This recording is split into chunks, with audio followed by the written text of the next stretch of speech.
negara kita punya sejarah panjang untuk bisa lepas dari penjajahan. Dari mulai Portugis masuk ke Nusantara, terus Belanda datang dan menjajah kita, lalu Inggris, Belanda lagi, muncul Jepang, sampai akhirnya kita merdeka.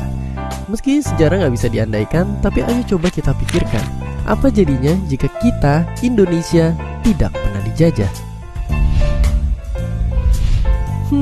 Jika itu terjadi, kawasan Indonesia sekarang kemungkinan besar berisi kerajaan-kerajaan yang tersebar di seluruh Nusantara.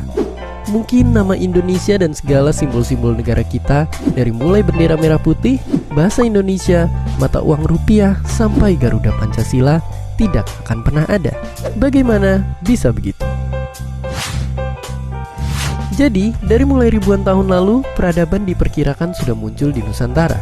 Dan sejak itulah mereka pun bikin kerajaan masing-masing. Lalu seiring berjalannya waktu, mereka saling serang dan saling menguasai sampai kerajaan-kerajaan pun silih berganti. Nah, jika Belanda tidak pernah datang untuk mulai menjajah, barangkali kerajaan-kerajaan yang pada waktu itu masih berdiri akan terus ada sampai saat ini.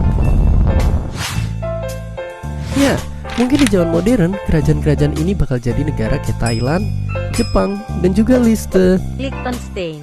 Seperti biasa, terima kasih Google Translate. Misalnya kayak Kerajaan Mataram di Jawa, Kesultanan Goa di Sulawesi, Kesultanan Siak Sri Indrapura di Sumatera, Kesultanan Sambas di Kalimantan, dan kerajaan-kerajaan lainnya di penjuru Nusantara. Artinya akan ada banyak negara dengan segala corak bangsa yang berbeda, dan itu semua mungkin bikin kita perlu nunjukin paspor kalau kita mau main ke pulau tetangga.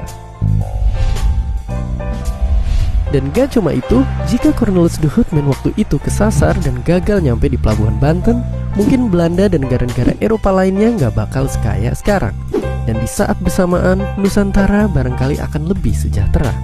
Ya, nyatanya perusahaan dagang Belanda waktu itu jadi raksasa perekonomian dunia, yang kalau dihitung pakai mata uang sekarang, nilainya jauh melebihin perusahaan-perusahaan keren zaman sekarang. Sungguh sangat kaya. Meski begitu, sejarah kelam janganlah menjadi dendam. Memori bahwa kita pernah dipekerjakan paksa, diadu domba, dilarang bicara, ditindas hak-haknya sampai dibuat bodoh dan dibiarkan merana.